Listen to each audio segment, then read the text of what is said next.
Selamat malam pemirsa, Anda sedang berada di zona investigasi. Ruang di mana fakta-fakta dan kebenaran akan kita bongkar tanpa ditutup-tutupi. Di balik setiap peristiwa, selalu ada cerita yang jarang terungkap. Dan malam ini, kami akan menyikapnya untuk Anda.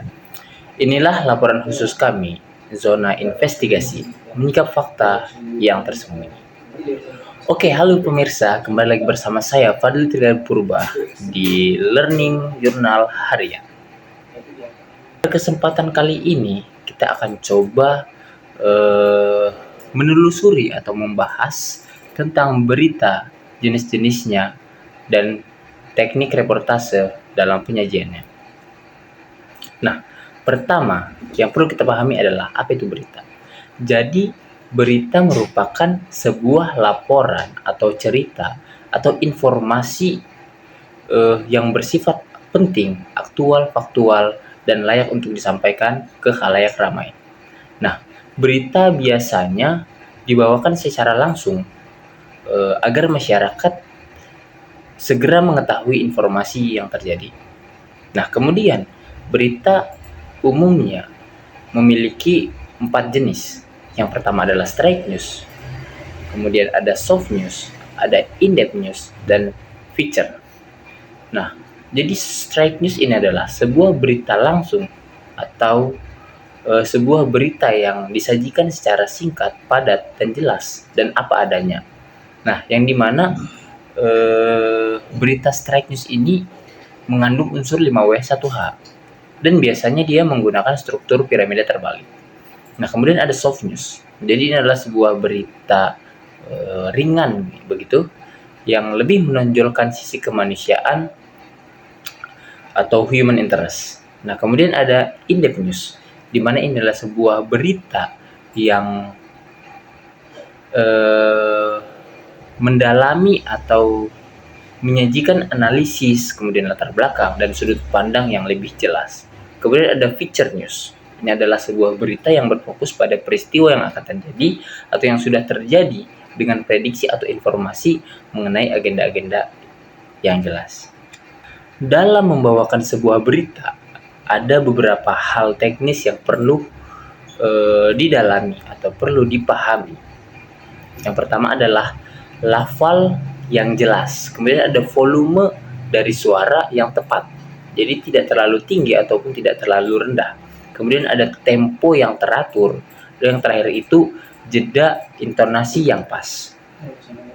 Nah, tujuannya adalah agar berita yang kita bawakan mudah dipahami oleh pendengar atau penonton. Nah, selanjutnya kita bakal membahas tentang reportase. Jadi reportase itu sebenarnya adalah sebuah proses pengumpulan data yang kemudian kita tulis untuk menjadi sebuah karya jurnalistik. Nah, reportase sendiri berarti pelaporan, yakni kita menyampaikan sebuah kejadian agar masyarakat mengetahuinya. Nah, proses reportase sendiri umumnya memiliki 3 tahapan. Yang pertama adalah praproduksi, pasca produksi, dan pasca produksi. Jadi praproduksi adalah proses di mana tahapan di mana sebelum kita terjun ke lapangan, yaitu kita harus mempersiapkan segalanya, mulai dari peralatan, skrip atau teks yang akan kita bawakan, kemudian angle atau frame yang mau kita bawa ke arah mana, begitu. Nah, kemudian yang kedua adalah produksi. Jadi ini adalah tahapan atau proses di mana kita melaksanakan semua yang sudah kita rencanakan di praproduksi, gitu. Secara singkatnya ini adalah proses ketika kita terjun ke lapangannya. Yang terakhir itu adalah pasca produksi. Jadi pasca produksi ini adalah proses setelah produksi di mana kita melakukan proses-proses seperti editing, yang tujuannya adalah kita untuk menyiapkan produk berita kita ini, produk jurnalistik kita ini agar siap ditayangkan atau dipublikasi gitu.